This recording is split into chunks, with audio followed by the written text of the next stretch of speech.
안녕하십니까. 서울시 노사민정협의회 운영팀장 구본수입니다. 오늘 2025 노사민정 아카데미 제2강 소규모 사업장에서 소홀하기 쉬운 노사관계에 대한 강의를 진행하도록 하겠습니다. 강사로는 서화 인사노무 컨설팅 부대표 변재현 노무사님 모시도록 하겠습니다. 네, 안녕하세요. 서화 인사노무 컨설팅에서 일하고 있는 변재현 노무사라고 합니다. 오늘 이제 노사민정협의회 노사민정 아카데미죠. 소규모 사업장 노사관계 교육 맡게 됐습니다. 소규모 사업장에서 은근히 노사 문제가 굉장히 많이 발생합니다. 노동청이나 노동위원회로 사건이 넘어가는 경우도 비일비재고요. 근데 대부분 저희가 상담이나 사건을 수행하다 보면 느끼는 것이 대부분 이런 생각을 가지고 계시기 때문이에요. 5인 미만 사업장에는 근로기준법이 적용되지 않기 때문에 그냥 사람을 잘라도 되고 임금도 내 마음대로 줘도 되고 이런 식으로 이제 근로계약서도 체결 안 하시고 이런 식의 일들이 비일비재하게 발생을 하고 이런 것들이 대부분 노동청의 사건으로 발생하는 경우가 많습니다. 그래서 오늘은 소규모 사업장에도 근로기준법이 적용이 된다라는 사실을 우선 짚고 그 중에 어떠한 규정이 적용이 되는가에 대해서 좀 알아보고 넘어갈 생각이고요. 그 다음에는 이제 직장 내 괴롭힘이라든지 조직 문화에 대한 문제. 사실은 조직 문화에 대한 문제는 큰 기업이든 작은 기업이든 상관없이 발생을 하고 최근에는 이것이 법원으로 가는 사건들이 굉장히 많이 발생하고 있기 때문에 이 부분에 대해서 짚고 넘어가지 않으면 안 되겠다 이런 생각을 했습니다. 그래서 오늘은 소규모 사업장에 좀 포인트를 맞춰서 강의를 해볼 생각이고요. 대부분의 유튜브에서 노무사님들이 강의도 하시고 유튜브 콘텐츠도 찍으실 거예요. 근데 대부분의 경우에는 5인 미만 사업장을 중심으로 한 강의는 제가 많이 있지 않은 것으로 제가 알고 있습니다. 그래서 5인 미만 사업장의 경우에도 노무랑 관련해서 이제 기본적인 지식만 있으시면 대부분 방어하실 수 있는 리스크들이고 근로자분들도 이거에 대해서 사용자들이 좀 신경을 써준다라고 생각을 하면은 조금 더 일을 열심히 하실 수도 있고 그렇기 때문에 업무 능률이 올라갈 수도 있고 생산성이 더욱더 향상될 수도 있거든요. 그래서 이런 좀 포인트로 잡아서 강의를 해보려고 합니다. 그래서 그 목차 보시면 강사 소개부터 할 거고요. 그 다음에 첫 1교시로 5인 미만 사업장을 위한 노동법, 그래서 근로기준법을 중심으로 해서 강의를 이제 절반 정도 진행을 하고 그 다음에 직장 내 괴롭힘을 한 절반 정도 이제 강의를 진행을 해보도록 하겠습니다. 저는 변재현 노무사고요. 사진이 되게 빵빵하게 나와가지고 별로 마음에 들진 않는데 어쨌든 돈 주고 찍은 거라 이렇게 계속해서 쓰고 있습니다. 이전에 저는 서울특별시에서도 일했고 노무법인 생활도 했었고 그다음에 지금은 이제 연구원이나 이제 서울노동청에 이제 외부위원으로 좀 왕성하게 활동을 하고 있습니다. 아무래도 좀 많은 분들에게 노무랑 관련해서 이제 지식을 전달할 수 있는 것이 저의 소명이라고 생각하고 살고 있고요. 그래서 제 오늘 강의도 최선을 다해서 진행을 해볼 테니까 많이 집중해 주셨으면 좋겠습니다. 다음으로 넘어가겠습니다. 5인 미만 사업장 위한 노동법 1교시죠? 시작을 해보도록 하겠습니다. 먼저 오해와 진실에 대해서 먼저 설명을 해드리도록 할게요. 대부분 이런 일들이 많이 발생을 해요. 사장님께서 우리는 5인 미만 사업자이니까 근로기준법이 적용이 되지 않는다고 들었고 그렇기 때문에 근로자 마음대로 해고할 수 있다. 너 내일부터 나오지 마. 이런 식으로 얘기를 하시는 경우가 있어요. 진짜 소리 버럭버럭 지르시는 경우들도 있거든요. 근데 오늘 출근했는데 나가라는 말씀이세요? 그러면은 막 진짜 욕하시면서 나가라고 하시는 경우들도 저는 많이 봤어요. 이런 일들이 좀 비일비재하게 발생을 하는 것 같고 그 다음에 밑으로 가시면 5인 미만 사업장에 유급휴일이 어딨냐. 그러니까 근로자의 날도 출근을 안 하면은 임금에서 우리는 제할 거다. 이런 식으로 이제 말씀을 하시는 경우도 많아요. 근데 요즘 최저임금이 지금 1030원이잖아요. 8시간 일하면 하루만 일해도 8만 원입니다. 그래서 이 8만 원을 빼고 임금을 주시는 경우들이 있어요. 이런 경우들도 사실은 근로기준법 위반이거든요. 그래서 이런 것들도 좀 보도록 하겠고, 그 다음에 수습기간에는 해고해도 되는 거 아니냐. 그래서 너는 이제 지금 수습기간이니까 근로기준법 적용 안 되는 거고 너는 이제 내 마음대로 자를 수 있다. 이런 식으로 해서 요게 이제 부당해고 사건으로 비화되는 경우들도 많습니다. 그래서 이런 것들이 다 사실은 오해다라는 점을 짚고 넘어가려고 해요. 그래서 대부분 이제 기사에 5인 미만 사업장에는 근로기준법이 적용되지 않는다라고 나와요. 근데 이게 더 명확하게 보면은 5인 미만 사업장의 근로기준법이 전부 적용되는 게 아니라 일부 규정이 적용되지 않는 거거든요. 그래서 이것을 이제 잘 모르시면 사실은 대부분의 사장님들이 돈 버느라 바쁘시기 때문에 근로기준법을 펴보실 시간도 없으세요. 근데 이거를 펴보시지 않으시면은 갑자기 한 달치의 임금을 내가 토해내야 되는 상황이 발생할 수가 있다는 겁니다. 그리고 이런 것들에 대해서 사실은 노동청 가게 되면은 근로자도 한번 근로감독관님이랑 이제 조사 받으셔야 되고 그 다음에 사용자도 조사 받으셔야 되고 요즘엔 또 대질도 시켜요. 그러면은 사장님들이 계속 투덜투덜 거리시면서 계속 내가 노동청에 2번이나 나가야 되냐 이렇게 얘기를 하시는데 나가셔야죠. 왜냐하면은 감독관님의 비위를 거스르게 되면은 벌금 맞으십니다. 굉장히 심각한 상황으로 가실 수가 있어요. 감독관님도 계속 전화하시면서 짜증내세요. 아니 그러시려면 법을 지키시지 왜 저한테 전화를 받게 만드시냐 이런 식으로 말씀을 하신단 말이에요. 그렇기 때문에 지금 5인 미만 사업장에 적용되는 노동법만 짚고 넘어가셔도 이런 일들은 좀 방어를 많이 하실 수 있다. 그리고 사실은 이 부분에 대해서 사장님들이 챙겨주셔야지 나중에 근로자분들이 노동청에 가시는 그 부담을 덜으실 수가 있습니다. 그리고 근로자분들이 대부분 5인 미만 사업장에 별로 가고 싶지 않아 하시는 이유가 되게 명확해요. 왜냐하면 주변에 사실 5인 미만 사업장이 대부분 어떤 곳이냐면 음식점이고요. 호프집이고요. 편의점입니다. 이런 곳들이에요. 근데 주변에서 사람들이 모여가지고 막 이러쿵저러쿵 얘기를 하다가 이런 얘기 듣는 거예요. 아, 나 이번에 주휴수당 얼마 받았는데 너 못 받았어? 이렇게 물어보면 그게 이제 화가 나는 거거든요. 그래서 나 주휴수당 못 받았나 봐. 그렇게 되면 이거 어떻게 받아? 그리고 노동청 가면 돼. 이런 얘기 들으니까 노동청 가는 거예요. 그 얘기를 듣는 순간부터 이 근로자들은 거기에서 일하기가 싫어집니다. 그러니까 계속해서 사장님이랑 싸우는 일들이 발생을 하는 거예요. 그래서 법만 지켜주셔도 이런 일들은 방어할 수가 있다는 겁니다. 그래서 지금 쭉 보면 근로계약서 서명교부, 최저임금 준수, 퇴직급여 주셔야 되고 주휴수당 챙겨주셔야 되고 유급 근로자의 날 유급휴일 처리해 주셔야 되고 해고해 주셔야 되고 출산정휴일과 육아휴직 주셔야 되는데 이 부분만 알고 가셔도 대부분의 노무 리스크는 5인 미만 사업장에서 커버가 가능하다는 겁니다. 그래서 오늘은 1교시 동안에 이것만 얘기해도 사실은 1시간 우르륵 갑니다. 그래서 제가 좀 꼼꼼하게 설명을 해드릴 테니까 요 좀 들으시고 이제 나중에 노동청으로 사건으로 비화되는 일은 막으시는 게 좋겠다.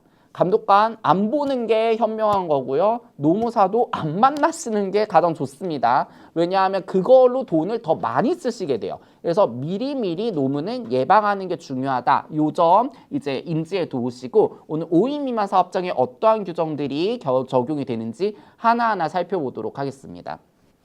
먼저 근로계약입니다. 여러분 계약은요. 사실은 구두계약도 계약이다. 이런 말 들어보신 적 있으실 거예요. 사실은 이런 것도 계약입니다. 우리가 내기하잖아요. 그래서 뭐 오늘 무슨 뭐 축구인데 요즘 야구가 핫하니까 야구라고 해볼까요? 한화랑 기아랑 이제 야구를 했습니다. 그러면은 오늘 나는 한화가 이기면은 너한테 삼겹살을 3인분을 사주겠다라는 약속을 했어요. 여러분 이것도 뭐예요? 이것도 계약입니다. 계약은요 말이 계약이지 계약의 약자는 약속이거든요. 그래서 구두로 한 약속도 사실은 계약입니다. 근데 근로계약도 사실은 그렇기 때문에 구두로 체결해도 사실은 상관이 없어요. 민법에서는. 근데 요거를 구두로 작성을 하게 되면은 나중에 시비가 너무 커지게 됩니다. 왜냐하면 근로자를 보호해야 하기 때문에 근로조건은 명확해야 되고 명확하려면 서면으로 약속을 체결하는 것이 맞거든요. 그렇기 때문에 근로기준법은 모든 근로계약을 서면으로 체결하고 근로자에게 교부하도록 하고 있습니다. 그래서 대부분 5인 미만 사업장들이 근로계약서를 서면을 잘 안 쓰시려고 하세요. 그냥 돈만 주면 됐지 이렇게 생각을 하신단 말이에요. 그런데 나중에 따박따박 월 단위로 돈이 들어가고 있죠. 요게 바로 근로계약을 입증하는 가장 큰 증거가 됩니다. 사실은 이런 식으로 해서 사건을 막으시지 못할 바에는 그냥 서면으로 쓰세요. 서면으로 쓰세요. 왜냐하면 요게 밑에 보시면 위반 시 벌칙 있죠. 500만 원 이하의 벌금이고 기간제 및 단시간 근로자의 경우에는 500만 원 이하의 과태료입니다. 결국에는 돈을 나중에 노동청에서 과태료나 벌금을 내시게 될 경우까지 생각을 해본다면 사실은 근로계약은 서면으로 써주시는 게 맞고 사실 이것은 5인 미만 사업장에도 모두 다 적용이 되는 것입니다. 그래서 근로기준법에 보면은 서면으로 근로계약을 작성을 하시되 명시 대상도 명확하게 있습니다. 보면 임금은 세 가지를 기억해 주시면 돼요. 구계지라고 외웁니다. 구성 항목, 계산 방법, 지급 방법 요 세 가지를 명시해 주셔야 됩니다. 구성 항목은 뭐 별거 없죠. 뭐 기본급은 얼마고 월급 단위면은 기본급에 주유 포함되는데 이제 시급제로 계약하시는 경우들 있죠. 시급제랑 1급제의 경우에는 주유수당은 별개로 명시해 주셔야 됩니다. 그러니까 이런 것들을 구성 항목으로 이렇게 나눠서 기입해 주시라는 거예요. 계산 방법, 주유수당도 사실 계산 방법 있죠. 통상임금의 시간 곱해 주셔야 되는 겁니다. 이런 것들 넣어 주시라는 거예요. 지급 방법 어떻게 지급해야 되겠습니까? 요즘 다 계좌로 위치한다 이런 식으로 넣어 놓는단 말이에요. 그래서 그런 식으로 구성 항목, 계산 방법, 지급 방법 이렇게 세 가지 다 넣어 주셔야 됩니다. 그 다음에 소정근로시간 일의 하루 동안에 일하기로 약속된 시간이 소정근로시간입니다. 대부분 한 8시간 체결하실 텐데 5인 미만 사업장의 경우는 꼭 8시간만 있는 건 아닌 것 같아요. 왜냐하면 이제 요즘에는 꼭 뭐 8시간 아니어도 4시간 이제 점심시간은 바짝 일하고 이런 분들이 있을 수 있으니까 그래서 요 소정근로시간 넣어주셔야 되고 주휴일 명시해 주셔야 됩니다. 나중에 다툼이 있는 경우가 이 주휴일이에요. 대부분 일요일인데 대부분의 회사에서 일요일인데 음식점 일요일날 일하잖아요. 편의점 일요일에 일하잖아요. 호프집 일요일에 제일 잘 팔립니다. 그래서 일요일로 주휴일을 명시하지 않으시는 경우들 많아요. 근데 대부분의 경우에는 우리가 주휴일, 일요일로 머릿속에다 넣어놓고 있거든요. 그래서 나중에 이게 주휴수당 관련해가지고 이제 다툼이 많이 발생을 해요. 꼭 주휴일이 일요일일 필요는 없습니다. 근로기준법에 주휴일은 일요일이다 못 박아 놓는 게 아니에요. 그래서 월요일날 휴업하는 식당들, 그 다음에 이제 호프집 이런 곳들 많을 거란 말이에요. 그런 경우에는 주휴일 여기에다 명시해 주셔야 돼요. 우리는 주휴일 월요일이야 이런 식으로 명시해 주시면 됩니다. 연초유급휴가 넣어 주셔야 되는데 사실 5인 미만 사업장에는 연초유급휴가가 없어요. 그래서 요거는 이제 연차유급휴가에 대해서는 이제 없다라고 해서 기입해 주시면 돼요. 사실은 5번 취업의 장소와 종사 업무 어디에서 일한다 무슨 일한다 넣어주셔야 되고 취업규칙의 주요 기재 사항 넣어주셔야 되는데 이 부분에 대해서는 모두 다 없는 경우들이 있을 수 있습니다. 없으시면 빼고 작성하셔도 상관은 없어요. 그래서 일반 근로자의 경우에는 근로기준법 제17조에 따라서 요거 서면 교부 안 해주시면 500만 원 이하의 벌금이니까 이거 벌금이면요 이거 검찰청 간다는 얘기예요. 그렇기 때문에 이거 만만하게 모셔서는 안 되고 나중에 노동청 가셨다가 벌금 무는 경우도 있으니까 이거는 좀 항상 머릿속에 인지를 하시고 근로계약서는 모두 다 서면으로 쓴다. 요거를 기억해 두시면 좋겠습니다. 기간제 및 단시간 근로자의 경우에는 일반 근로자보다 조금 더 취약한 근로자라고 우리가 봐야 되겠죠? 그래서 좀 넣어줘야 되는 항목들이 좀 더 많습니다. 그래서 기간제이기 때문에 근로계약 기간 추가로 명시해 주셔야 되고요. 그 다음에 근로시간, 여기 소정근로시간인데 여기 휴게도 있어요. 휴게. 4시간 근로하면 중간에 30분 조독돼 있습니다. 그럼 8시간 일하면 몇 시간 줘야 되겠어요? 1시간 줘야 되겠죠? 그래서 휴게 언제 줄 건지 이것도 명시해 주셔야 됩니다. 그 다음에 3번 구성원법 개선 방법 및 지불 방법에 대한 사항 9개지죠? 그 다음에 4번 휴일 및 휴가에 대한 사항 주휴일과 휴가에 대한 사항 그대로 들어왔다라고 보시면 되겠습니다. 그 다음에 취업의 장소와 종사해야 할 업무에 관한 사항 그 다음에 근로일 및 근로일별 근로시간도 있어요.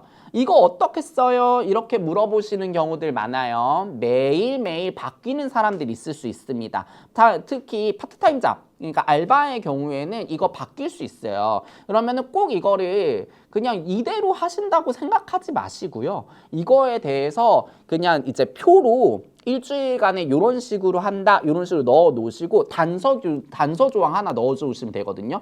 사업장의 상황에 따라서 달리 정할 수 있다, 이런 식으로 단서 넣으시고 나중에 이제 그 스케줄은 다 작성을 해가지고 주실 거 아니에요. 그리고 거기에 대해서 사인 받으실 거기 때문에 근로계약서에는 이제 일반적인 근로일과 근로일의 근로시간 넣으시고 그다음에 단서 규정 넣으신 다음에 나중에 변경계약 체결하시면 되기 때문에 이런 식으로 작성을 하시는 게 좋습니다. 그러니까 다들 이런 식으로 생각을 하세요. 이거 뭐 어떻게 작성을 하냐, 너무 어려운데 차라리 작성을 하지 말자, 이렇게 생각을 하시는데 차라리 작성을 하시면 안 되는 게 아니에요. 이렇게 되면 뭡니까? 500만 원 이하 과태료입니다. 그래서 작성을 안 하시는 게 어렵기 때문에 작성을 안 한다, 이런 식의 결론이 나면 안 되는 거고, 어렵지만 일단은 작성을 해놓고 요거를 바꾸자, 이렇게 생각하셔야 되는 거예요.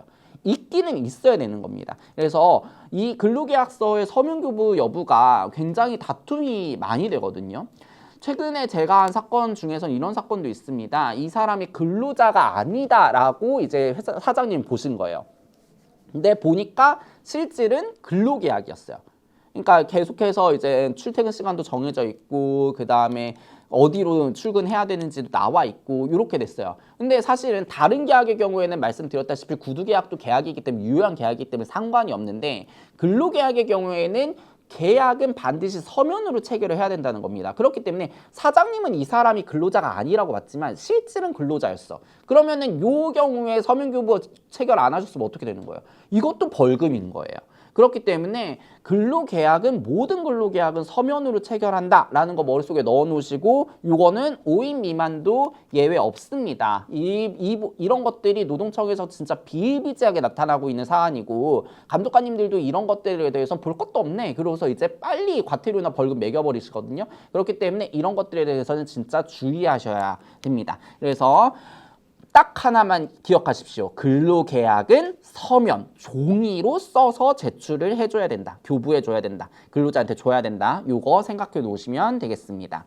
넘어가겠습니다. 최저임금입니다. 5인 미만 사업장의 최저임금 당연히 적용되는 겁니다. 당연히. 그래서 올해는 1030원이죠.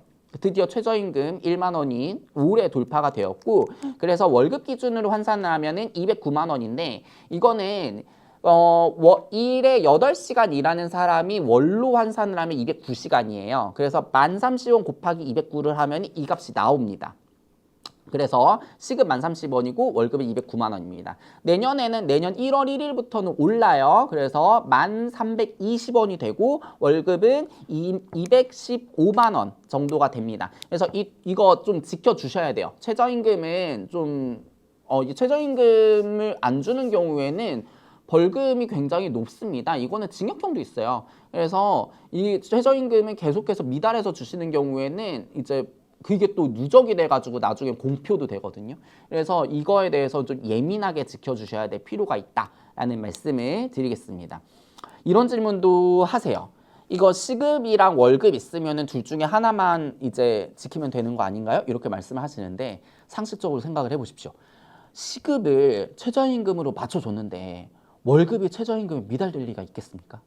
그런 일은 없습니다. 그래서 시급 기준이든 월급 기준이든 둘 다 당연히 최저임금보다는 높아야 되는 거예요. 그래서 요거는 최저 기준입니다. 그래서 요즘에는 최저임금이 워낙에 좀 많이 올라서 최저임금으로 계약하시는 경우들이 많기도 한데, 이런 경우에는 꼭 챙겨주셔야 될 게 주휴수당 넣어놨나. 왜냐하면 이게 월급 기준이 주휴수당 넣어놓은 월급 기준이거든요. 그러니까 이런 질문을 하시는 이유들은 다, 그러니까 시급은 맞는데 월급이 미달돼, 이렇게 가도 되나요? 라고 질문하시는 경우는 다 머릿속에 뭐 넣고 계신 거예요? 주휴수당 안 줘도 되나요? 이거 머릿속에 넣고 계시는 거예요. 주휴수당 당연히 줘야 되는 겁니다. 그래서 주휴수당 넣고 월급으로 환산을 했을 때 이 값이 넘는가도 같이 보셔서, 둘 다 미니멈 최저 기준이기 때문에 이것보다 높아야 된다 기억해 두고 넘어가셔야 됩니다. 당연히 최저임금도 5인 미만 사업장에 적용되는 거기 때문에 이거 꼼꼼하게 챙겨 주셔야 됩니다. 넘어가겠습니다. 5인 미만 사업장의 경우에도 퇴직금 주셔야 돼요. 그러니까 계속 근로 기간이 1년 이상인 경우에는 퇴직급여 지급해야 된다. 요게 있는데 먼저 계속 근로 기간이 1년이다라고 했을 때 이런 식의 질문들도 많이 하세요. 계속 근로 기간이 이 사람이 아파가지고 휴직을 몇 달 했는데 이게 계속 근로 기간에 들어가나요? 안 들어가나요? 이런 식으로 물어보세요. 그러면은 여러분은 어떻게 생각하십니까? 들어갈까요? 안 들어갈까요? 혹시 뭐 들어갈까 안 들어갈까요? 네, 맞아요. 들어가요. 그러니까 이제 휴직도 당연히 계속 근로 기간에는 들어갑니다. 그러니까 요 계속 근로 기간이라는 거는 근로 계약이 그러니까 내가 근로자이고 사장님이라는 관계가 계속해서 있었느냐의 문제거든요.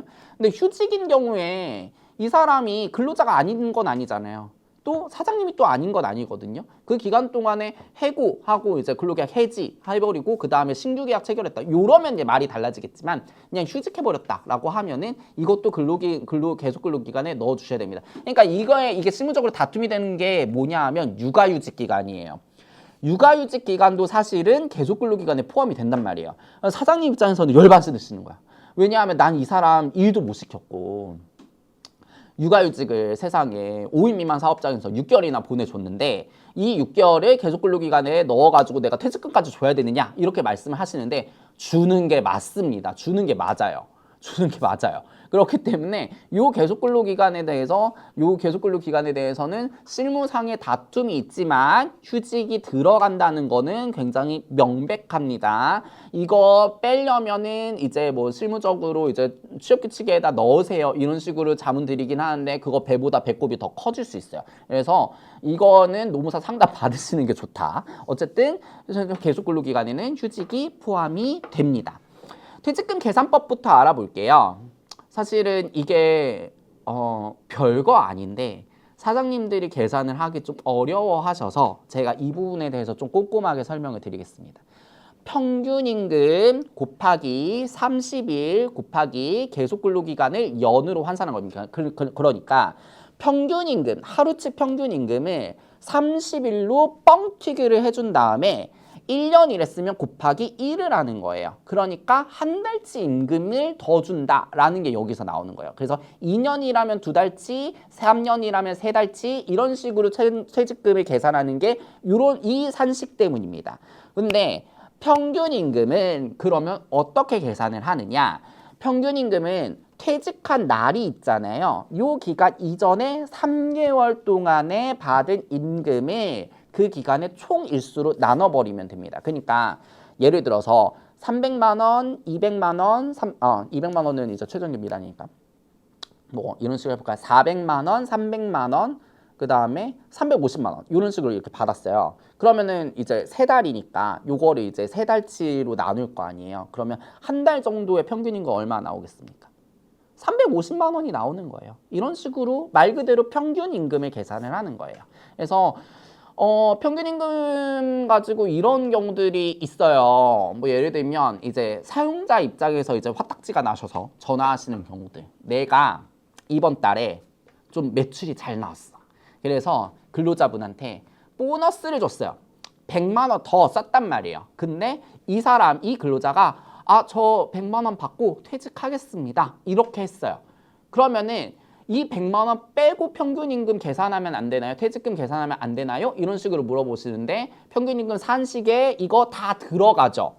결론은 주셔야 됩니다. 퇴직금이 커졌어요. 이렇게 되는 경우에요. 근로자 입장에서 또 저한테 전화하셔서 화딱지 내시는 분들 있어요. 내가 이번 달에 무단결근을 보름했어요. 그래서 임금이 절반 깎여서 나왔어. 왜냐하면 무노동 무임금이니까 절반이 깎여서 나왔어. 그래서 내가 300만 원 받는 사람이었는데 마지막 달에 150만 원 받았어요. 그래가지고 퇴직금이 깎여서 나왔는데 이거 적법한 거냐? 적법한 거죠. 왜냐하면 평균 임금은 3달 동안의 임금을 다 넣은 다음에 나눠버린 거기 때문에. 그래서 근로자분들한테 퇴직하시려면 뭐라고 말씀드려요? 제발 결근하지 마시고 제발 근로자의 의무를 다하셔라 이렇게 말씀을 드리고 사연자분에게는 뭐라고 말씀을 드리냐 하면 기분 좋게 주셨으면 기분 좋게 퇴직금 주시는 게 맞는 거예요. 그래서 이 평균임금과 관련해가지고 실무상 다툼이 있기는 합니다만 평균임금의 산식이 워낙 명확하게 정확히 정해져 있기 때문에 여기에 대해서 약간의 억울함을 느끼신다고 하더라도 네, 별 방법이 없습니다. 특히 퇴직금 같은 경우에는 사장님보다는 근로자분들이 전화를 더 많이 하시는 것 같아요. 왜냐하면은 다들 이런 식으로 생각하시면 뭐 내가 곧 이제 회사 나갈 건데 그냥 뭐 대강대강 다니지 뭐 이런 식으로 이렇게 나왔다가 딱 이렇게 퇴직금 찍혀서 이제 정산된 거 보니까 너무 적게 나온 거야. 내가 이 회사에 몇 년 동안 일했는데. 근데 사실은 그것도 근로자 규칙 사유이기 때문에 할 말이 없는 거예요. 그래서 근로계약은 근로의 의무가 있는 겁니다. 그래서 나가실 때까지는 최선을 다해서 일하시는 게 내 권익을 지키는 일이다. 이 생각은 가지시는 게 좋을 것 같아요. 그리고 다음으로 금품청산 기간에 대해서 말해보겠습니다. 예전에는 이런 일들이 참 많았는데 요즘 많지는 않은 것 같아요. 지급사유가 발생한 날로부터 14일 이내에 모든 임금과 퇴직금은 정산을 해주셔야 됩니다. 이거는 지연이자가 발생할 수 있어요. 그래서 특별한 사정이 있는 경우에는 당사자간 합의하실 수 있습니다. 그래서 합의하면 기간이 연장될 수 있지만 원칙적으로는 14일 이내에 정산해 주시는 게 맞다. 그다음에 지연이자의 경우에는 지금 퇴직한 근로자의 임금 지급을 지연하는 경우에는 이자가 붙는데 이게 법정 이자보다 훨씬 그러니까 이제 일반적인 이자보다 훨씬 높아요. 지금 100분의 20이에요. 20%입니다. 20%. 엄청나죠? 요즘 20% 적금 이율이 있나요? 이런 거 없으면 거의 뭐 사채예요, 사채. 그러니까 이런 거 방어하시려면은 법대로 하시는 게 좋습니다. 그리고 벌칙. 퇴직금 안 주시면요. 3년 이하의 징역 또는 3천만 원 이하의 벌금입니다. 돈 이제 미루지 마시고 주셔야 된다. 그리고 5인 미만 사업장의 경우에도 퇴직금은 나가야 된다는 거 꼭 기억하셨으면 좋겠습니다. 넘어갑니다. 그다음에 이제 실무적으로 진짜 다툼이 많은 주휴 수당 문제입니다. 주휴수당의 문제는 이제 이거는 사실은 사실은 5인만 사업장에서 좀 부담이 많으신 것 같기는 해요. 네. 사실은 문재인 정부 때 이제 최저임금이 많이 올랐을 때 이제 소상공인 연합회라고 있었죠. 그 PC방 사장님들, 그 다음에 이제 편의점 사장님들 이런 곳들이었는데 이분들이 다 이제 과원광장 오셔가지고 시위도 많이 하고 하셨는데 이거 이제 주휴수당 없애달라 이렇게 말씀을 하셨는데 이게 사실은 못 없앱니다. 현실적으로 없앨 수가 없어 보여요. 사실 없앨 수 있었으면은 전 정부 때 없앴겠죠. 근데 이제 없앨 수가 없다는 저는 현실적으로 그렇게 생각을 하고 있습니다. 주휴수당 주셔야 되고 사실은 이 주휴수당도 임금입니다. 그렇기 때문에 안 주시면은 이것도 벌금 혹은 징역형이에요. 그렇기 때문에 주휴일 꼬박꼬박 챙겨 주셔야 된다는 거 잊지 말으셨으면 좋겠고 이것도 5인 미만 사업장에는 적용이 됩니다. 일단 주휴일에 대한 개념부터 일단 생각을 해보셔야 될 것 같아요. 주휴일은 한 주의 소정근로일을 개근한 근로자에게 하루는 유급으로 보장을 해줘서 쉬게 만들자라는 게 취지입니다. 그래서 일주일에 하루는 유급휴일로, 지금 유급휴가라고 되어 있는데 정정하겠습니다. 유급휴일로 보장해 주는 겁니다. 그래서 월급제의 경우에는 이 주휴수당, 그러니까 이제 주휴일에 주는 수당이라고 해서 주휴수당이에요. 주휴수당이 월급에 포함되어 있다고 봐요. 그래서 앞에 이제 최저임금 관련해서 보시면 이게 209시간이라고 말씀을 드렸고 여기에 209를 곱하면 저값이 나온다고 말씀드렸잖아요. 209만 원이 나온다고 말씀드렸잖아요. 이게 다 주휴시간이랑 주휴수당이 포함된 금액이거든요. 근데 이게 시급제, 일급제의 경우에는 월급제랑 달라요. 월급제는 하루에 휴일이 몇 개가 있더라도 한 달을 통쳐가지고 이제 돈을 주는 거기 때문에 여기에는 주휴수당이 다 포함이 됐다라고 보는 게 이제 판례 입장인데 사실 시급제, 일급제의 경우에는 다르잖아요. 1급은 일에 대한 근로의 대가고 시급은 시에 대한 시간에 대한 근로의 대가입니다. 그래서 여기에는 주휴수당이 포함이 안 돼 있다라고 보는 것이 일반적인 판례와 행정해석이에요. 그래서 이거를 포함을 하겠다라고 하시면은 별도로 명기를 해주셔야 돼요. 근로계약서에 주휴수당 포함해가지고 이 가격이야 이런 식으로 이제 역산할 수 있잖아요. 이걸로 해주시든지 아니면은 이거 최저임금으로 시급이나 일급을 맞춰 주실 거면 주휴수당을 별개로 더 주셔야 돼요. 안 그러면 임금 체불이죠. 그래서 1일의 임금을 더 주셔야 된다. 이게 주휴수당입니다. 주휴수당 산식은 1일의 소정근로시간 곱하기 통상 임금인데요. 이것과 관련해가지고 약간 좀 혼동이 있으실 수 있는데, 뭐, 이런 경우죠. 뭐, 월화수목금이라고 토요일 날은 휴무일이고, 일요일은 주휴일이다. 이런 식으로 했을 때, 4시간씩 일했다라고 하면은 4시간, 4시간, 4시간, 4시간, 4시간 이렇게 해서 1일의 소정근로시간이 4시간이니까 통상임금에 4 곱해가지고 주시면 되겠죠. 근데 이런 경우들도 있어요. 월, 화, 수, 목 5시간이라고 금요일 날 3시간 일하면 이 사람의 통상임금, 이 사람의 주휴수당은 얼마일까? 이렇게 생각을 하시는 경우들도 있거든요. 그러니까 55553 이런 식으로 5553 이런 식으로 되면은 이 사람 소정근로시간 몇 시간이지? 이렇게 고민하시는 경우들 있거든요. 뭐 학설은 2가지입니다. 그러니까 55553 이렇게 해가지고 23 곱하기 23 나누기 5가 맞냐 아니면은 그냥 5시간으로 해주느냐 요게 이제 논란이 있는데 사실은 5시간이 맞아요. 왜냐하면 소정근로시간은 이제 통상의 근로일을 기준으로 하고 있기 때문에 그러니까 정상 근로일이 5시간이기 때문에 5를 곱해주는 게 맞다라는 게 이제 행정해석입니다. 예, 요건 좀 어려운 개념이니까 이해 안 가시면 그냥 이해 안 간다라고 생각하고 넘어가셔도 돼요. 예, 그래서 주휴수당 꼭 주셔야 된다. 요게 있고 그 다음에 근로자의 날 좀 짚고 넘어가겠습니다. 근로자의 날. 이거 근로자의 날이요. 많이 헷갈리시거든요. 왜냐하면 5인 미만 사업장인 경우는 일단은 휴일 규정이 적용이 안 돼요. 그러니까 곧 이제 오는 개천절 있지 않습니까? 10월 3일, 그 다음에 추석이 또 있어요. 근데 이게 5인 이상 사업장인 경우 이거 다 유급휴일이거든요. 쉬더라도 돈은 줘야 돼요. 돈 깎으면 안 돼요. 근데 5인 미만 사업장은 휴일 규정이 적용이 안 되기 때문에 주휴일은 적용이 되지만 휴일 규정이 적용이 안, 그러니까 공휴일이 적용이 안 되기 때문에 요때 일 안 하면 돈 다 안 주셔도 돼요. 깎아도 된단 말이에요. 그러니까 8만 원씩 다 깎으셔도 돼요. 그러니까 다들 머릿속에다가 우리는 5인 미만 사업장이니까 빨간 날에는 돈을 줄 필요가 없어. 이렇게 생각을 하셔서 근로자의 날 때도 돈을 안 주려고 하세요. 근데 근로자의 날은 5인 미만 사업장에도 적용이 됩니다. 근로자의 날은 모든 사업장에 다 적용이 되는 거기 때문에 이 날은 유급휴일이에요. 그래서 근로자의 날 때 쉬시는 경우들이 있어요. 5월 1일에 뭐 많은 이제 호프집이나 이런 데에서 일을 하시겠지만 근데 어쨌든 5월 1일 날 쉬었어. 그러면은 여기에 대해서 이제 8만 원 제하고 줄게. 다른 공휴일에도 우린 그랬으니까. 이런 식으로 하면 된다는 거야, 안 된다는 거야? 안 된다는 거예요. 그래서 해당 일에 일을 하지 않아도 1일의 임금은 보장을 해주셔야 됩니다. 이렇게 자문이 나가면 그 다음에는 뭐라고 하시냐면 우리는 5월 1일에 회사를 돌려야 될 것 같아요. 왜냐하면 이날에 우리는 편의점인데 일요일 이제 빨간 날에는 사람들이 너무 많이 와요. 야식을 너무 많이 드시거든요. 이렇게 얘기를 하세요.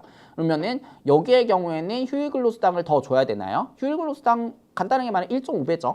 1.5배 더 줘야 되나요? 이렇게 말씀을 하시는데 사실 이거는 안 주셔도 돼요. 왜냐하면 가산수당에 대한 규정은 5인 미만 사업장에는 적용되지 않습니다. 그래서 해당 일에 일을 해도 휴일 가산수당은 적용 배제해 주셔야 돼요. 그러니까 1배만 주시면 됩니다. 그러니까 최저임금이 1030원이다 라고 했을 때 5인 이상 사업장의 경우에는 요 날 일했으면은 1030원에다가 요거의 반액 5015원 더 주셔서 이제 이런 식으로 주실 거 아니에요. 5인만 사업장에는 5015원 요거 머릿속에다 없애버리시고 1030원만 주시면 된다는 거지. 이런 식으로 해주시면 됩니다. 그래서 요거 너무 어려워 하시니까 이렇게 표를 만들어 온 거예요. 그래서 이제 휴일 근로수당을 워낙에 이제 산식을 어려워 하시니까 요거에 대해서 좀 설명을 해드리려고 가져왔습니다. 먼저 여기 그 이미 월급에서 산입 이렇게 돼 있다고 보는 게 요게 월급제예요. 월급제의 경우에 이거는 5인만 사업장에 대한 얘기는 아닙니다. 5인 넘었어요. 5인 넘는 곳에서 휴일 근로수당 줘야 되는 경우에 어떻게 주느냐라고 하도 많이 물어보셔가지고 나온 거예요. 5인만 사업장은 아까도 말씀드렸다시피 가산수당이 적용되지 않기 때문에 그냥 1시간분의 임금만 계산해서 주시면 되고 요거는 5인 이상 사업장의 경우에 어떻게 계산을 하느냐 요거에 대해서 좀 설명해 드리려고 가져왔습니다. 이미 월급에서 산입돼 있다 요 부분 보세요. 요게 이제 월급제입니다. 월급제인데 일을 일을 휴일에 시켰다. 이 경우에 얼마를 줘야 되느냐라고 하시면 원래 이날은 유급입니다. 유급. 근데 월급이에요. 월급제예요. 월급제. 그러면 아까도 말씀을 드렸다시피 월급제의 경우에는 한 달에 휴일이 몇 개가 있든지 내 급여는 정해져 있어요. 그러니까 다시 말씀을 드리면 9월 달에 보면은 9월 달에 공휴일이 있었습니까? 없었어요. 9월 달에 공휴일이 없었어요. 너무 슬픈 달이에요. 9월 달에 공휴일이 없었어요. 근데 다음 달에 진짜 황금 연휴가 있어요. 개천절 쉬고 추석 쉬고 한글날도 쉬어요. 자그마치 5일을 쉽니다. 그러면은 월급제의 경우에는 월급이 달라질까요? 안 달라질까요? 안 달라지잖아요. 9월에 내가 공휴일이 몇 개가 있든지 이 사람 월급은 300만 원이에요. 10월에도 이 사람 공휴일이 몇 개가 있든지 이 사람 월급은 300만 원이에요. 그러니까 이 사람을 공휴일에 일을 시켰다고 공휴일에 일을 안 했다고 하더라도 이 사람은 임금을 깎든지 말든지 할 필요가 없는 거예요. 왜냐하면 그냥 300만 원 주면 되니까. 근데 이 사람이 일을 하면 문제가 되겠죠. 일을 하면 공휴일에 일을 하게 되는 경우에 이 사람은 원래 일을 안 했는데 했으니까 1시간분의 통상임금을 일단 주셔야 되고 그 다음에 휴일에 일했기 때문에 50%를 가산해 주셔야 됩니다. 그러니까 이 사람의 휴일수당은 통상임금 몇 배예요? 1.5배를 주셔야 되는 거예요. 근데 시급제나 1급제의 경우에는 달라요. 시급제나 1급제의 경우에는 시일의 대가로 돈을 주는 거기 때문에 그 달에 공휴일이 몇 개가 있느냐에 따라 가지고 임금의 수준이 달라질 수 있단 말이에요. 그렇기 때문에 이날에 일을 했다고 하면은 원래 이날은 원래 이날에는 유급휴일이기 때문에 한 배 통상임금이 이미 확보가 되어 있는 거고 여기에 대해서 일을 했기 때문에 한 배 더 주셔야 되는 거고 여기에 휴일 가산수당까지 넣어주셔야 되는 거죠. 그래서 시급제나 1급제의 경우에는 몇 배를 주셔야 되는 거예요? 2.5배를 주셔야 된다는 겁니다. 그러니까 이게 시급제나 1급제의 경우에 사장님한테 모두 다 유리한 게 아니에요. 왜냐하면 2.5배 주신다고 생각해 보세요.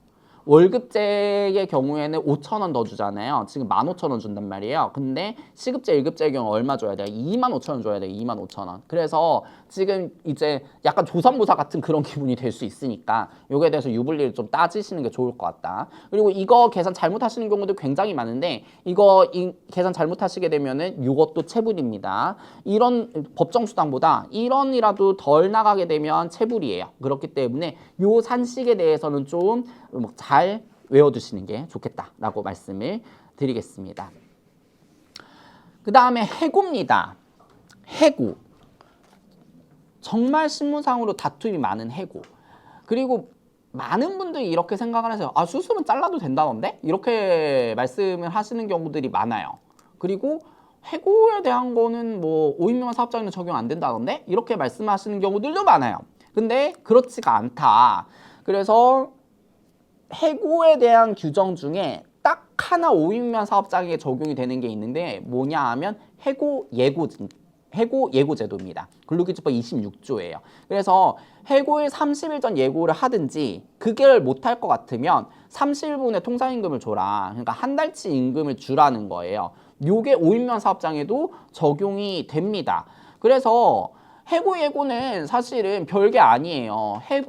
사실 해고 예고는 구두로 해도 유효하다는 게 판례와 이제 행정해석이거든요. 사실 이건 서면 통지 안 해도 돼요. 그러니까 우리 이제 당신이랑 해고하려고 하는데 30일 전에 얘기할게. 이러면은 이게 유효하거든요. 근데 이 머릿속에 뭐가 있으시냐 하면은 5인명 사업장이니까 우리는 해고 예고에 대해서도 규정이 적용이 안 돼. 이렇게 생각을 하셔가지고 너 내일부터 나오지 마. 이렇게 얘기하신단 말이에요. 그럼 이건 뭐예요? 해고 예고가 적용이 되기 때문에 30일 전 예고를 안 했으면 뭐 줘야 돼요? 한 달치 임금 주셔야 된단 말이에요. 요거가 사실은 말씀드렸다시피 최저임금이 워낙 많이 올랐기 때문에 200만 원 돈이에요. 200만 원 돈.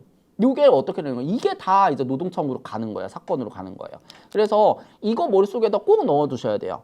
해고에 대한 사건들 정말 많습니다. 5인만 사업장의 경우에도. 사실 5인만 사업장의 경우에는 노무사들이 뭐부터 판단을 하냐면 해고 했나? 이것부터 판단해요. 왜냐면 이거는 실질적으로 돈이 나오니까. 그래서 해고에 대한 거는 꼭 짚고 넘어가셔야 됩니다. 다만 예외가 있어요. 그리고 계속 근로한 기간이 3개월 미만인 경우 2번과 3번은 머릿속에서 그냥 지워버리셔도 됩니다. 뭐 3번 같은 경우에는 이제 재산상 손해를 끼친 경우 막 횡령하거나 막 이런 경우인데 뭐 횡령 이게 문제가 뭐냐 하면 횡령을 입증하기가 쉽지 않아요. 사실은 이 사람이 이제 돈을 어떻게 빼갔나, 얼마를 빼갔나 이걸 알기가 쉽지 않거든요. 그래서 대부분 예외 규정에서 우리가 이제 적용을 하는 게 3개월 미만인 경우에. 그래서 계속 근로한 기간이 3개월 미만인 경우에는 해고 예고 규정이 적용이 되지 않기 때문에 이 경우에는 30일 전에 예고 안 해주셔도 되고 30일 후에 통상임금도 주지 않으셔도 됩니다. 그래서 이게 벌칙이 있어요. 또 2천만 원 이하의 벌금이란 말이에요. 그래서 이거가 노동청 사건으로 비화가 되면은 대부분 벌금을 안 받으시기 위해서 화해를 하시는 경우들이 많습니다. 그래서 이거는 5인만 사업장에도 꼭 적용이 된다라는 거 머릿속에다 인지하셔야지 불필요한 다툼들, 불필요한 지출들 줄이실 수 있어요. 만약에 근로자분의 경우에도 만약에 내가 30일 전에 해고 통보도 못 받았고 근데 30일분의 통상임금도 못 받았는데 너 내일부터 나오지 마 이렇게 해가지고 나가라고 했다. 이렇게 되는 경우들 있단 말이에요. 이 경우에 어떻게 하셔야 돼요? 노동청 가셔야 되는 거예요. 만약에 일을 1년 이상 했는데 라고 얘기를 하시면 모두 청구하실 수 있어요. 퇴직금도 청구하실 수 있습니다. 그래서 이게 사건이 이제 해고의 경우에는 파바박 이제 돈이 튀는 경우들이 있다. 이래서 요것 좀 머릿속에다 인지하시고 넘어가시면 좋을 것 같아요. 수습에 대해서 좀 짚고 넘어가겠습니다. 이게 5인만 사업장만 꼭 그런 것도 아니에요. 그냥 수습 근로자는 그냥 잘라도 되는 거 아니야? 이렇게 말씀하시는데 제가 진짜 막 가슴을 쳐요. 너무 답답해. 그래서 수습 근로자라고 잘라도 된다 이런 게 사실 아니거든요. 그리고 수습 기간을 요즘에는 수습 기간은 뭐 자유 아니야? 이렇게 뭐 자유는 맞아요. 자유 아니야? 이렇게 생각을 하셔서 막 6개월 수습 기간 두시고 막 1년 수습 기간 두시고 막 이런 경우들도 많아요. 그리고 머릿속에 잘못된 인식. 수습이니까 잘라도 돼. 이렇게 하신 다음에 1년 딱 채웠는데 오늘이 수습 마지막이야. 너 내일부터 일하지 마. 이런 식으로 해고하시는 경우도 많아요. 어떻게 됩니까? 이거 다 걸리는 거예요. 제발 그러지 마시라. 그래서 최저임금과 해고와 퇴직금에 대해서 3가지 짚어드릴 테니까 이것 좀 인지하시는 게 좋겠습니다. 최저임금. 수습기간 동안에 최저임금의 90%만 줘도 된다. 이거 들어보셨을 거예요. 근데 법령 보면은 어떻게 돼 있습니까?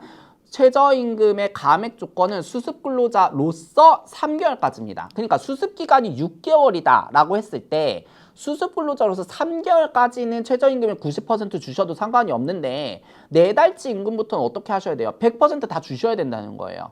그러니까 이게 이제 실무상으로 가장 비일비재하게 발생하는 오류. 수습한테는 그냥 깎아도 되는 거 아니냐? 아니에요. 3개월만 깎으셔야 되는 겁니다. 3개월만. 해고의 경우에도 다시 설명드립니다. 5인 미만 사업장에 적용되지 않는 해고 제한 규정은 정당한 이유 없는 해고의 제한 및 서면 통지. 해고도 서면으로 통지해 주셔야 된단 말이에요. 그런데 요거는 적용되지 않아요. 5인 미만 사업장에는. 다만 해고 예고는 적용이 되기 때문에 해고일 30일 전 예고하지 않은 경우에는 해고 수당 주셔야 되죠. 아까 예외 뭐 있다고 말씀드렸습니까? 계속 근로한 기간이 3개월 미만인 경우에만 해당된단 말이에요. 그러니까 3개월부터는 어떻게 하셔야 돼요? 이 사람한테는 해고 예고 해주셔야 된다는 게 원칙인 겁니다. 그리고 퇴직금도 수습기간 퇴직금액이 있는 계속 근로기간에서 빼시는 경우들이 왕왕 있단 말이에요. 근데 그러시면 안 돼요. 수습기간 포함해서 1년 이상 일했으면 퇴직금 발생하는 겁니다.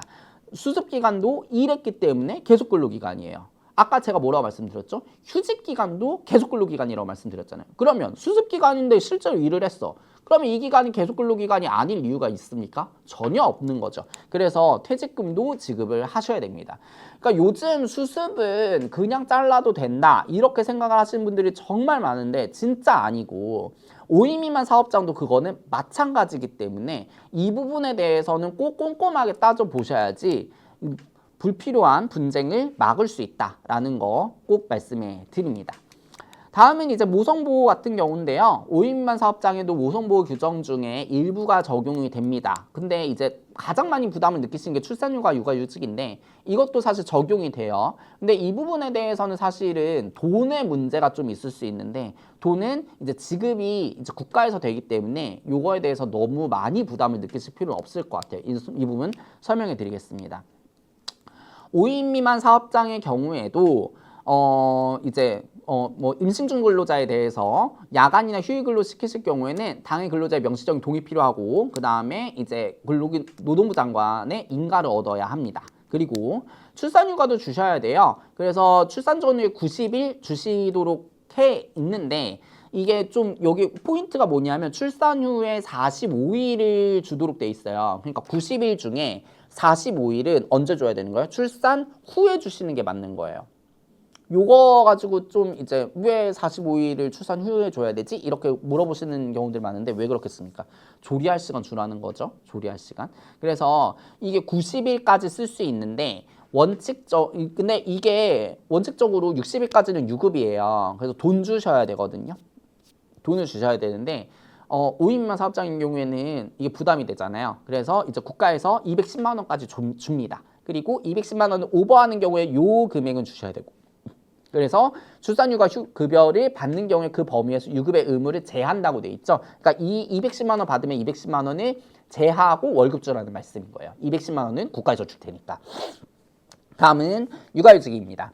만 8세 이하 또는 초등학교 2학년 이하의 자녀가 있는 경우에는 그 자녀의 양육을 위해서 1년 이내의 기간으로 이제 육아휴직을 신청할 수 있습니다. 최근에 남녀고용평등법이 개정이 돼서 이전에는 이제 분할을 할 수 있는 게 2번이었는데 이제는 3번으로 늘었습니다. 그러니까 3번으로 늘었다는 거는 이제 육아휴직을 4덩이로 쓸 수가 있다는 거예요.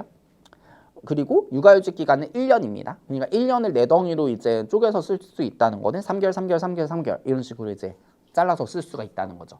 육아휴직은 출산휴가와 다르게 원칙적으로는 무급입니다. 하지만 이 부분 애도 키우는데 돈도 없으면 어떡해요. 그래서 이 부분에 대해서는 육아휴직 급여로 지원이 된다라는 거 말씀드리고 넘어가겠습니다. 그래서 5인 미만 사업장에도 출산휴가 육아휴직은 줘야 된다라는 거 말씀을 드릴게요. 그래서 이걸로 해서 1교시는 좀 마무리를 하도록 하겠습니다. 1교시는 어쨌든 제가 이제 실무를 뛰면서 5인 미만 사업장이랑 5인에서 10인 왔다 갔다 하는 그런 사업장들 있죠. 계속 상담을 하면서 이제 발생하는 실무적인 문제들을 다 톱파서 정리해 드린 겁니다. 이 부분들이 사실은 5인 미만 사업장에 적용이 되지 않는 규정들이 다 돈에 관련된 거예요. 그러니까 4가지를 기억하시면 되는데 해고, 그 다음에 연차유급휴가, 그 다음에 근로시간, 그 다음에 유급휴일, 유급휴업 이렇게 그러니까 4가지인데 사실 이게 다 돈 문제거든요. 왜냐하면 부당해고의 경우에는 이제 사용자가 패소하게 되면은 임금 상당액을 주셔야 돼요. 그러니까 우리가 이제 지방노동위원회 3개월 중앙노동위원회 3개월 이렇게 하면 6개월분의 이제 임금을 토해내셔야 되거든요. 300만 원이라고 생각해 보세요. 6개월이면 얼마입니까? 1,800만 원입니다. 돈이 어마어마해요. 그래서 요 부분 이제 제외해 준 거예요. 돈 나가니까. 그 다음에 연차유급휴가. 연차유급휴가 사실은 많이 못 쓰는 경우들 있죠. 그러면은 연초에 어떻게 됩니까? 이거 다 수당으로 정산해 줘야 된단 말이에요. 근데 아까도 말씀드렸다시피 이것도 통상임금이기 때문에 이게 10,000원이면은 뭐 하루치 연차유급휴가 수당이 8만 원이에요. 이거 10일 안 썼다고 해보십시오. 80만 원 줘야 돼요. 돈이 많이 나가니까 이것도 배제해 놓은 거예요. 근로시간 배제해 놓은 거 이유 보이시죠? 왜냐하면 이거 수당 때문이에요. 수당 때문에 연장 근로 수당 절반 줘야 되고 절반 더 줘야 되고 휴일 근로 수당 절반 더 줘야 되고 이런 것들이 있으니까 5인 미만 사업장인 경우에 이 돈 나가는 규정들 제외해 놨단 말이에요. 그래서 아까도 이제 돈 나가지 않게 주의하세요 라고 말씀을 드렸는데 사실 이런 것들은요 미리미리 주셨으면 나갈 돈이 아닙니다. 특히 가장 대표적인 예가 뭐냐면 해고예고 수당이에요. 해고예고 수당은 사실 안 줘도 되는 돈이거든요. 왜냐하면 해고에 30일 전에 통지만 해주면 안 줘도 되잖아요. 이거를 머릿속에서 계속해서 오해하셔서 5인만 사업장이니까 안 줘도 돼. 요거를 이제 머릿속에도 넣고 계시기 때문에 이거랑 관련해가지고 돈을 토해내셔야 되는 일들이 많이 발생한단 말이에요. 그래서 이런 것들에 대해서 좀 명확하게 알고 계시면 분쟁이 일어나는 일들을 막을 수가 있습니다. 그리고 노무와 관련해서는 정말 분쟁을 막는 것들이 가장 현명한 방법이에요. 그래서 이 부분에 대해서 앞에서 정리를 해드렸기 때문에 이 부분에 대해서는 좀 인지를 하고 넘어가시는 게 좋을 것 같습니다. 이 부분에 대해서 좀 이해가 안 가신다고 하시면은 노무사랑 상담 받으세요. 네, 노무사랑 상담 받으세요. 뭐 한 시간에 뭐 10만 원 뭐 정도 하니까 그렇게 하더라도 막으시는 게 좋다라는 점 꼭 말씀해 드리겠습니다. 질문이 있다고 해서 질문부터 받고 2교시로 넘어가도록. 강사님 읽어주시는 게 좋아요. 네네. 버드워칭님이 질문하셨는데요. 그렇다면 급여를 정확한 날짜에 지급했을 경우에는 근로계약서를 근무 시작 후 25일이 지나서 작성해도 회사 측에서 받을 수 있는 불이익은 없겠네요 라고 말씀하셨는데 원칙적으로는 그렇습니다. 원칙적으로는 그래요. 근데 근로계약서는 웬만하면 좀 빨리 작성해 주세요. 이렇게 그게 왜냐하면 꼭 법으로만 생각을 하지 마시고요.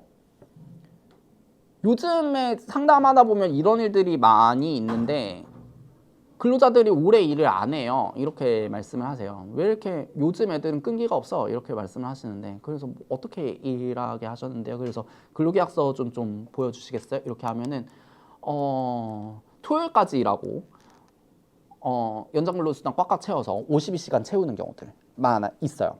근데 이렇게 됐는데 또 근로계약서도 늦게 써줬어.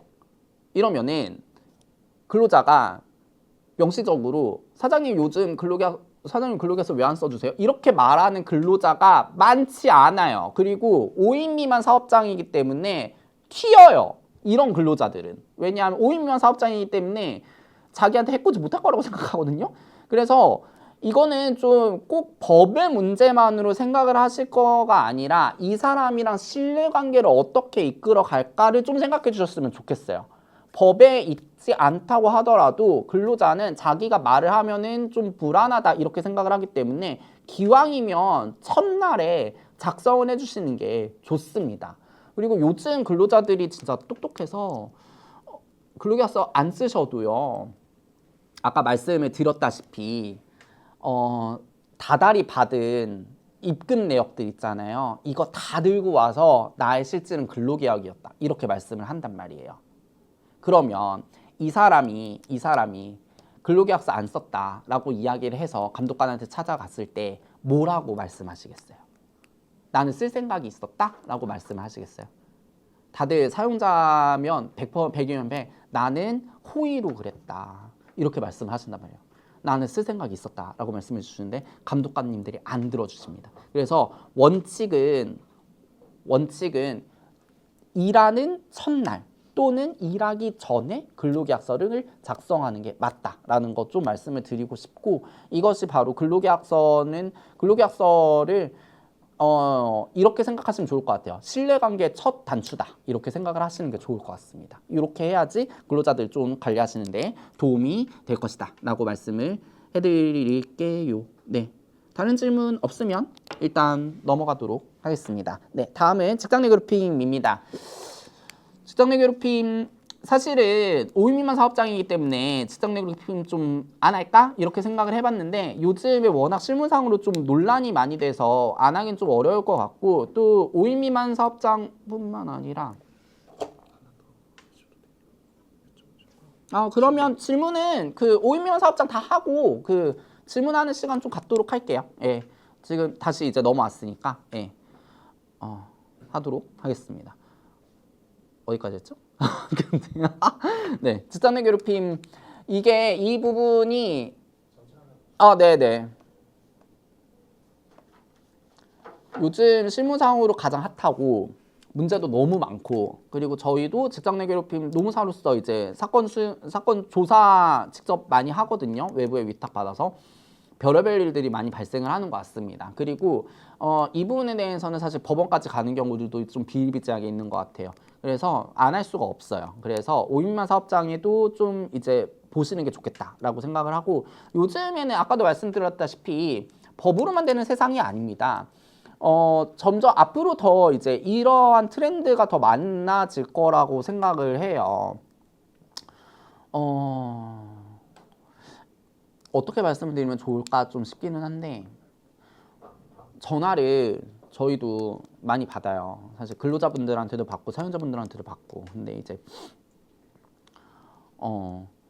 내가 홧김에 이렇게 말했는데 이게 문제가 되나요? 라고 말씀을 하시는 경우들 많거든요. 홧김에 오늘까지만 이러고 나가라 이렇게 얘기했다 이렇게 말씀하시는 경우도 많은데 문제가 되나요? 이렇게 하시면 문제가 되죠. 이렇게 말씀을 드린단 말이에요. 또 문제가 되죠 라고 말을 하는 노무사의 머릿속에는 아니 도대체 근로자와의 신뢰관계가 얼마나 없으면 나가라고 한다고 바로 나가고 또 사장님은 나가라는 말을 또 하셨을까 구두로 이런 생각도 또 들어요. 그래서 이제 예전에는 이제 법이 있어도 법이 유명무실했던 때가 있었고 그래서 이제 전태일 열사가 분신하신 거 아닙니까? 그래서 이제 법이 지켜지는 때까지 왔으면 앞으로는 법 이상의 뭔가를 해야 되는 때가 오겠죠. 그래서 지금은 요 단계에서 요 단계로 좀 넘어가는 상황인 것 같아요. 그래서 내가 얼마나 일하기 좋은 환경을 만들어 주는가, 내가 법을 얼마나 잘 지키는가 이런 거에 대해서 한번 생각을 해보실 필요가 있다라는 말씀을 드립니다. 그래서 직장 내 괴롭힘에 대해서는 이거를 하는 이유는 적용이 5인 미만 사업장이 안 된다고 하더라도 내가 과연 우리 회사를 어떻게 운영하고 있는가를 한번 돌이켜 생각해 볼 수 있는 거 아니겠습니까? 그래서 이런 식의 조직 문화를 어떻게 관리할까라는 생각으로 좀 이제 준비해 봤으니까 이제 남은 시간 동안 경청해 주시면 감사하겠습니다.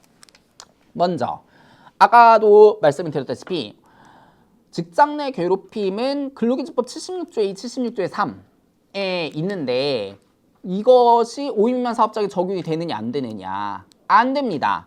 그래서 노동청에서 진정을 넣으면 요즘 직장 내 괴롭힘은요 워낙에 사건이 많아서 민원 창구에서 잘 안 받아주려고 하세요.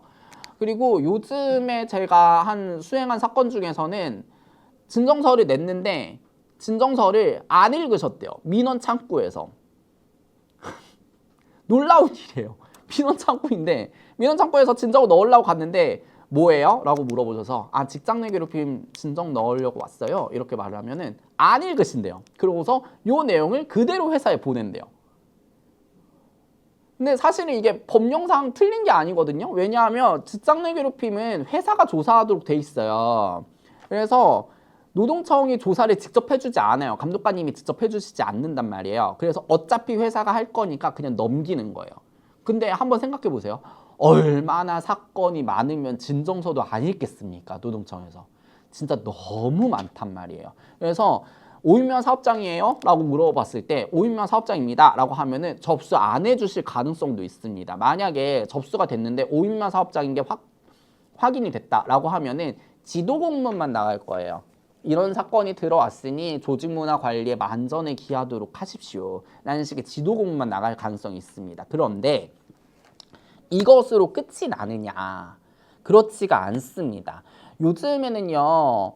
근로기준법에 적용이 안 된다고 하더라도 직장 내 괴롭힘에 대해서는 민사상 손해배상 청구, 법원으로 가는 경우들이 생깁니다. 왜냐하면 이게 소액사건이기 때문에 사건은 오래 걸리지만 넣는다고 해가지고 자기가 안 좋은 게 아니거든요. 또 직장 내 괴롭힘에 대해서 손해배상 책임, 민사상 손해배상 청구를 해요. 그러면은 많아야 500만 원이거든요.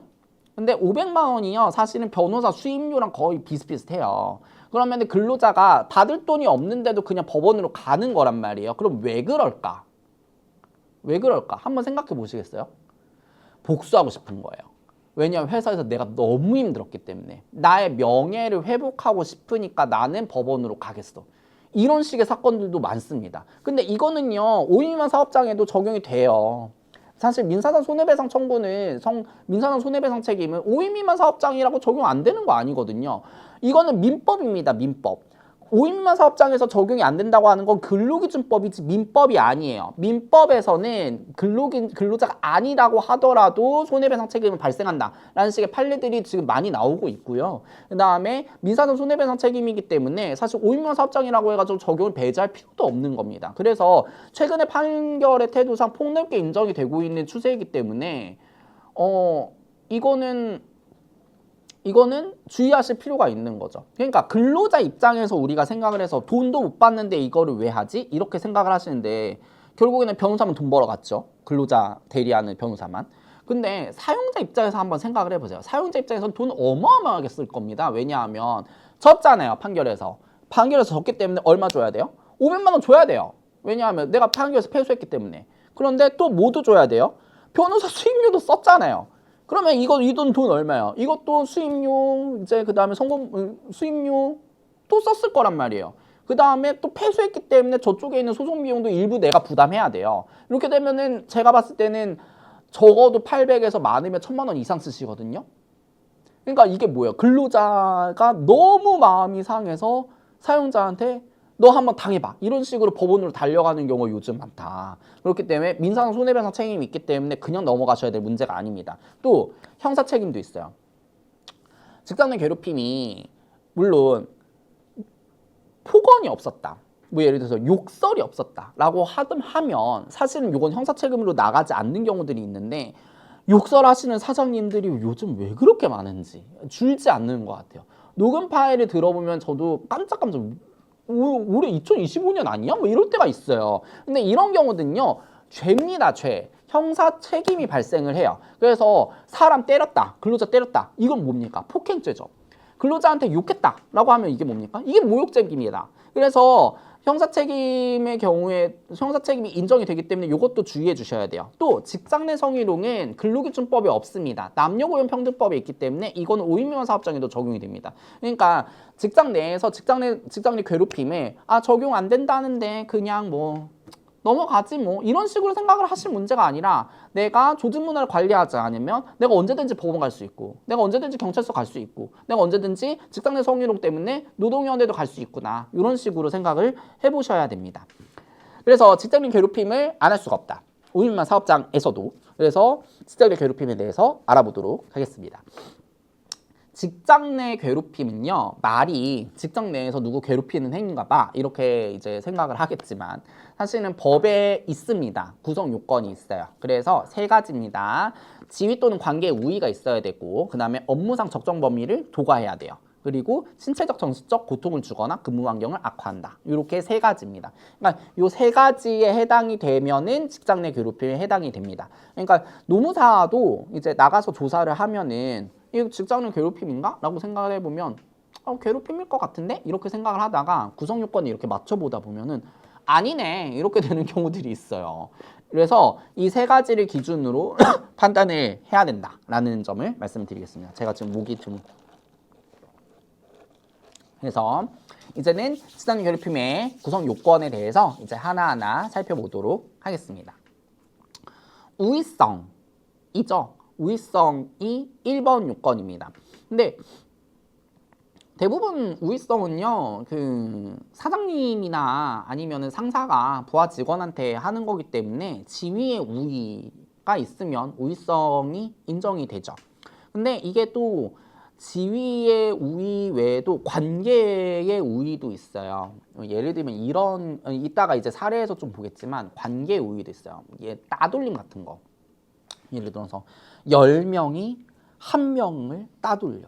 그래서 밥 어디서 먹어요? 이렇게 이렇게 건설회사 같은 경우에는 이제 건설사의 경우에는 이제 현장에서 한밭집이랑 이제 계약하잖아요. 근데 이제 좀 비용 아끼시려고 이제 월수금은 어떤 한밭집에서 하고 이제 화목금은 뭐 어디서 하고 막 이런 경우들이 있다고 하더라고요. 이제 요일별 한밭집 바뀌어요.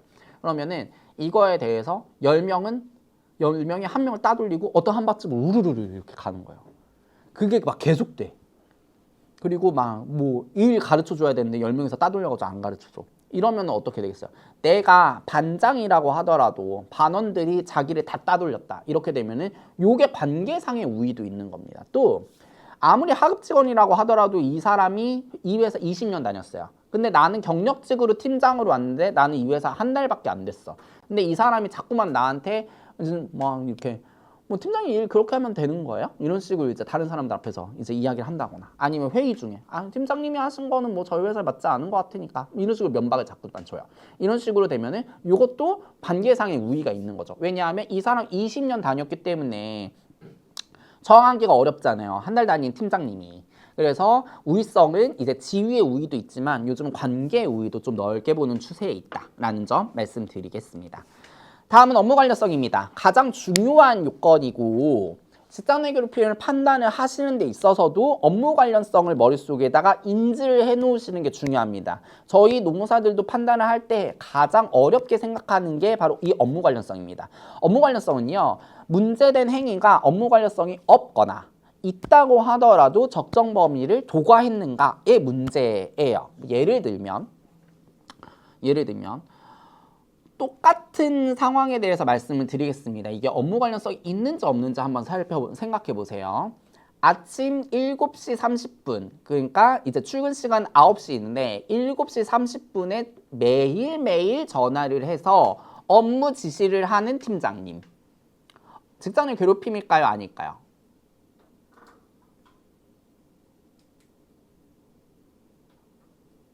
권수 팀장님, 직장의 괴롭힘일까요? 아닐까요? 맞을 것 같죠? 맞을 것 같죠? 맞아요. 이거는 업무 관련성이 없습니다. 근데 이 회사가 홍보팀이었습니다. 그래서 조간신문에 대한 기사를 대응하기 위해서 아침에 전화를 불가피하게 할 수밖에 없었다라고 하면은 이거는 직장 내 괴롭힘일까요? 아닐까요? 아니겠죠. 그렇죠. 업무 관련성이 없거나 있다고 하더라도 적정 범위를 도과했는가에 문제가 있습니다. 그러면 다시 한번 말씀드릴게요. 홍보팀이고 조간기사에 대응을 해야 됩니다. 근데 대응할 필요가 없는데도 7시 30분에 매일매일 전화를 하고 있다라고 하면 직장 내 괴롭힘일까요? 아닐까요? 이죠. 그렇죠. 이런 식으로 판단하시면 되는 거예요. 그래서 인정 요건 두 가지입니다. 사회 통념에 비춰서 업무상 필요성이 인정이 아예 안 되거나 필요성이 없어. 그러니까 뭐 예를 들어서 이런 경우가 있겠죠. 내가 강아지 알러지가 있어요. 강아지 털 알러지가 있어요. 근데 자꾸만 팀장님이 나한테 안 물어보고 회사에 푸드를 데려와. 너무 귀엽지 않니? 이러면서 이제 푸드를 데려와. 그리고 자꾸만 내 옆에다가 묶어놔요. 그래서 나 지금 재채기도 하고 난리도 아니야. 그래서 팀장님한테 저 강아지 털 알러지 있는데요. 그러는데 강아지 털 알러지 있으면 하이스타민제 먹으면 되는 거 아니야? 이렇게 얘기해요.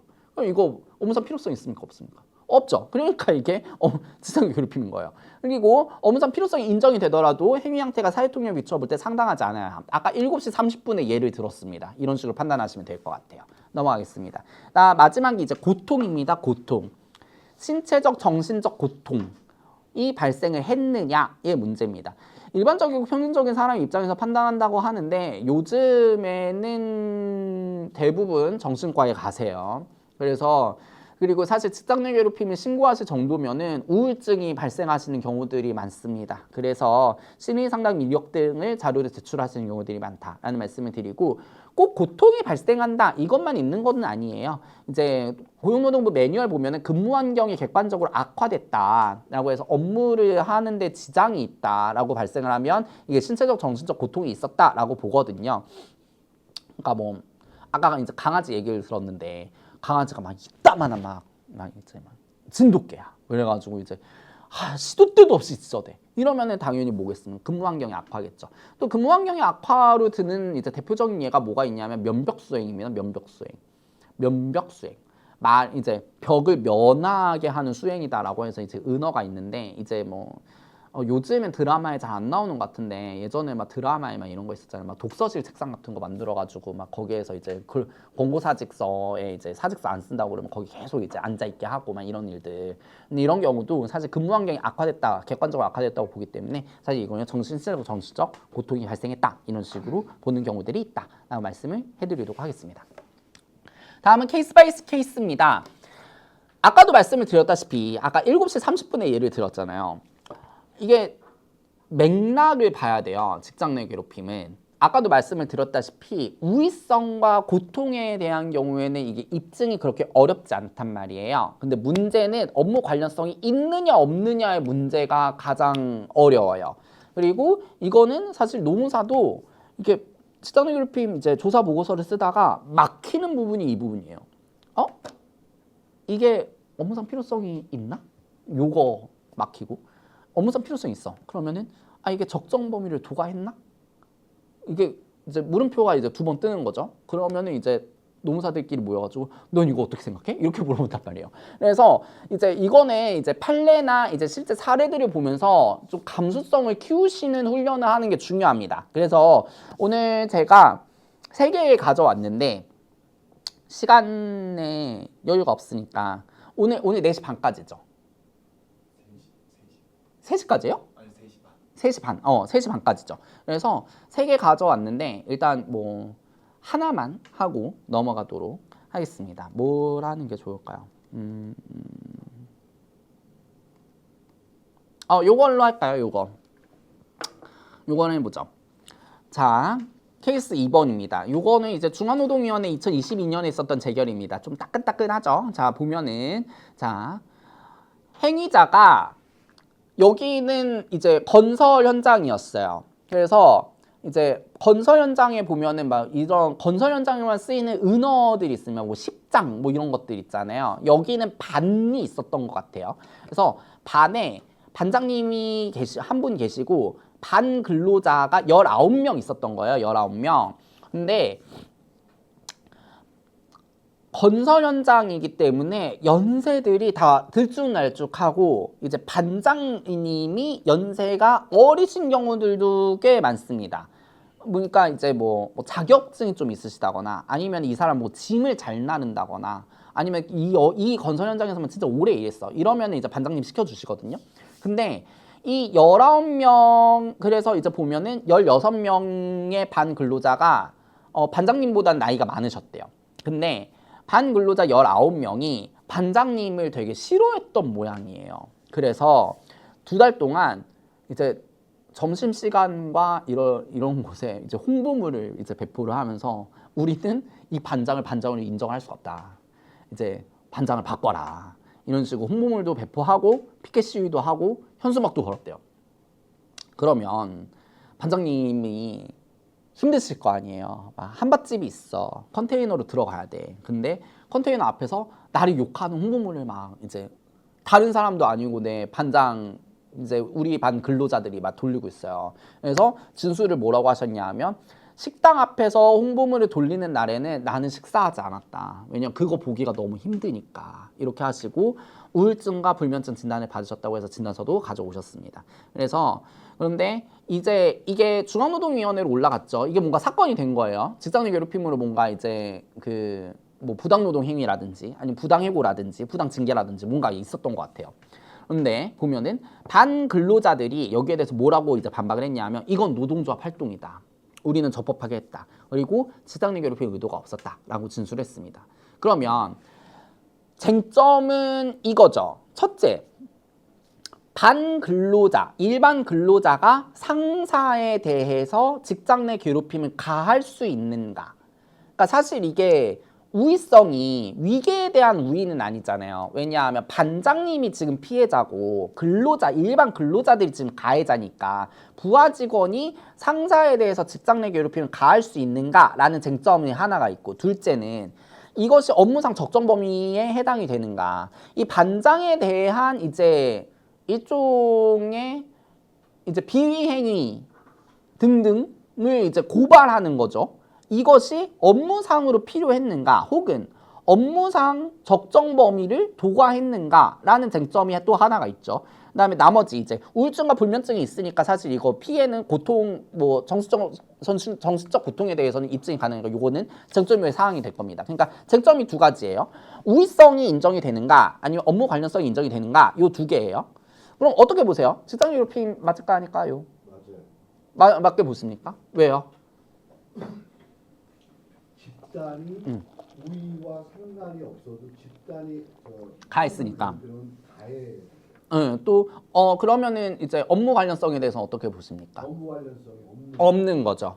맞아요. 네, 정확하십니다. 그러니까 이제 방청석에 계시는 이제 팀장님께서 뭐라고 말씀하셨냐면 이제 집단이 가했기 때문에 우위성도 있고 그 다음에 업무 관련성이 없다라고 답변을 해주셨습니다. 근데 정확합니다. 이제 볼게요. 중앙노동위원회 판단입니다. 우위성 인정됐습니다. 왜냐하면 요게 보세요. 행위자는 신고인보다 지위가 낮지만, 그러니까 반 근로자가 반장한테 행하는 거지만 19명 중에 16명이 나이가 많다라고 했단 말이에요. 그러니까 아까도 말씀을 드렸다시피 관계의 우위성은 폭넓게 인정됩니다.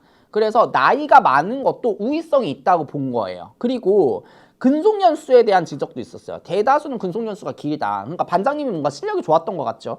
그래서 근속연수가 길기 때문에 여기에 있어서 있었던 경험이 있기 때문에 이 사람을 괴롭힐 수 있는 관계에 있다. 반장님을 괴롭힐 수 있는 관계에 있다라고 본 거예요. 그렇기 때문에 그리고 더더군다나 지금 떼거지대 한 사람이잖아요.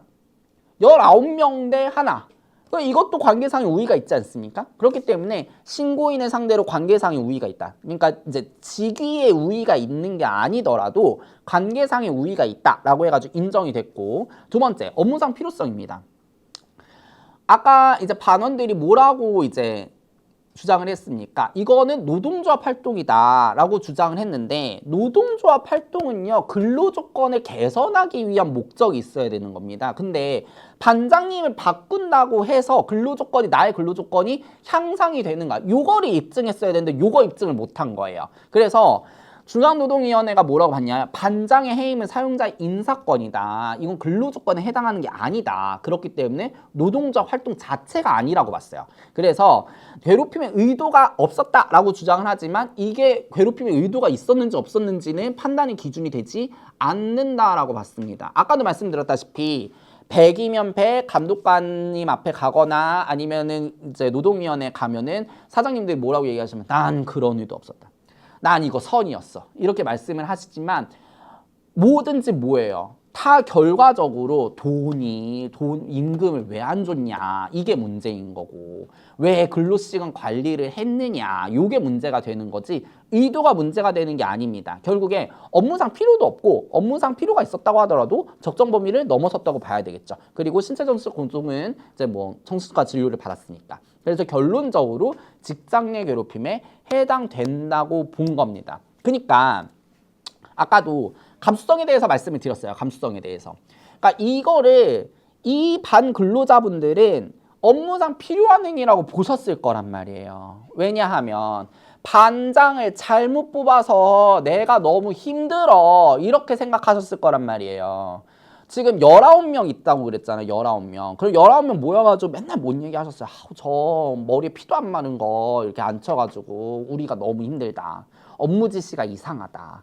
이렇게 하면 좀 편한데 제가 시키니까 이상해. 이렇게 생각을 하셨을 거란 말이에요. 그러니까 이분들은 뭐라고 생각하셨을 거예요? 업무 관련성 있다고 생각하셨을 거예요. 그리고 업무상 필요한 행위라고 생각을 하셨을 거예요. 근데 객관적으로 봤을 때 필요한 행위냐 아니냐에 대해서는 판단이 달랐죠. 그러니까 내가 생각하는 행위에서 직장 내 괴롭힘이 아니다라고 보더라도 내가 한 번 더 반문할 수 있는가, 요게 감수성인 거예요. 내가 무의식적으로 하고 있는 행위가 다른 사람한테 피해가 가고 있는가 아닌가, 요거를 한번 생각을 해보시는 게 직장 내 괴롭힘을 예방하는 데 있어서 가장 중요합니다. 그래서 감수성에 대해서 계속해서 말씀을 드리는데, 갑자기 제가 또 이상한 사진을 가지고 왔죠. 여기 보시면은 이게 제가 경력 중에 제가 기자 경력이 있는데, 여기 현수막 보시겠어요? 현수막 보면은 2020년 7월 15일 수요일이에요. 요게 요 날이 언제냐 하면 직장 내 괴롭힘 시행 1주년입니다. 1주년이에요. 그래서 고용노동부에서 이제 토론회를 열었어요. 직장 내 괴롭힘 우리가 시행한 지 1년 됐는데 한번 무슨 일이 있는지 한번 봅시다 라고 해가지고 이제 토론회를 했어요. 근데 여기 제가 동그라미 쳐놓은 분 있죠. 이분이 점자 규자 쓰시는 선생님이십니다. 이제 그 신문 보시면 직장갑질 119라는 데가 있어요. 직장갑질 119가 직장 내 괴롭힘에 대해서 이제 도움을 주는 시민단체, 노동시민 단체입니다. 여기 변호사님도 계시고 노무사님도 계신 걸로 알고 있고, 이제 직장 내 괴롭힘 초기 상담도 해주시고 사건 대리도 해주시는 걸로 알고 있어요. 그래서 박정규 선생님은 제가 알기로는 직장 내 괴롭힘, 그러니까 직장갑질 119 할 때 초기부터 이제 계셨던 분으로 제가 알고 있습니다. 근데 지금 이 얘기를 드리는 게 뭐냐면, 박정규 선생님이 이때 이제 사례 발표를 하셨는데, 저는 그때 기자여서 실무상으로 이런 일이 있구나라는 거를 그때 처음 알았어요. 근데 그 녹음 파일이 몇 개 들려주셨는데 진짜 이 말 외에는 설명할 수가 없어서 제가 원숙적으로 말을 쓰겠습니다. 진짜 쌍욕이에요. 쌍욕이에요. 진짜 실무적으로 사장님들이 욕을 너무 많이 하시는 거야. 전화로 30분 내내 욕을 하시더라고요. 그것도 진짜 입에 담기 어려운 말을. 근데 직장 내 괴롭힘이 이렇게 심하구나 이렇게 생각을 했는데 나중에 이런 사례들이 진짜 많았어요. 박정규 선생님이 틀어준 사례. 근데 박정규 선생님께 이제 나중에 교수님들이 이렇게 오셔서 뭐라고 하셨냐면 선생님 이제 실무상으로 정말 고생이 많으시다라고 말씀하시고 근데 이런 것들은 형법으로 해결할 수 있어요 라고 말씀해 주셨어요. 경찰서에 가면 된다. 그러니까 오히려 경찰서에 가는 게 좀 더 좋을 수 있다. 왜냐하면 폭언이잖아요. 폭언은 다른 사람이 다 늦게 욕을 했어. 이런 뭐예요? 이게 모욕인 거예요. 또 폭언과 폭행을 가했어요. 사람 패. 이런 뭐예요? 유언 폭행죄예요. 그러면은 내가 어떻게 할 수 있어요? 고소 또는 고발할 수 있어요. 경찰서에. 그러면은 요게 경찰이 이제 기소 의견을 송치해서 벌금 내려지겠죠? 혹은 이걸로 신고인은 돈을 받을 수도 있어요. 왜냐하면 처벌불원서를 받으면은 이제 불기소 의견으로 송치가 안 된단 말이에요. 그럼 이렇게 돼가지고 합의해가지고 돈을 받는 경우들이 있단 말이에요. 그래서 무슨 뭐 이런 얘기 들어보셨을 거예요. 14일 이내에 처벌불원서 안 받아오시고 합의 못하면은 이제 징역 갈 수 있다. 이런 얘기 들어보신 적 있으실 거예요. 그러니까 이게 경찰 형법으로 해결하는 게 더 좋을 수 있다. 이렇게 말씀해 주신단 말이에요. 그러면 한번 생각을 바꿔봅시다. 그러면 형법으로 해결이 되는데 직장 내 괴롭힘이 왜 있지? 한번 생각해 보세요. 아까도 말씀드렸다시피 민사로도 갈 수 있고 형사로도 갈 수 있는데 그러면 근로기준법에 왜 직장 내 괴롭힘에 대한 규정을 넣어놨지? 이 생각을 한번 해보자는 거예요. 왜 넣어놨을까요? 사실 근로기준법에 넣어놓은 직장 내 괴롭힘은 뭐냐 하면 내가 직장 내 괴롭힘을 당했다. 혹은 내 주변에 있는 어떤 사람이 직장 내 괴롭힘을 당했다라고 인지를 하면 회사에 신고를 해서 회사가 조사를 하고 거기에 대해서 적절한 조치를 취하도록 하는 게 근로기준법에 있는 직장 내 괴롭힘의 구조입니다.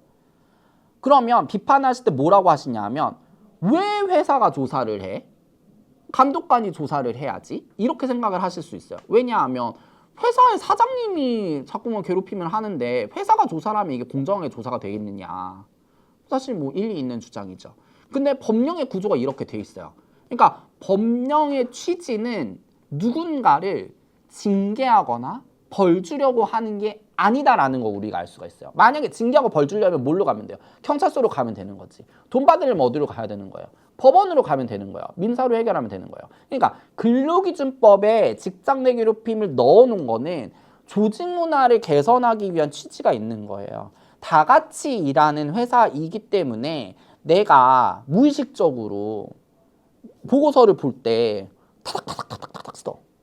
그리고 내가 짜증이 나면은 두두두두두 이렇게 해서 주변 사람한테 약간 면박을 줘. 이러면은 어떻게 하는 거야?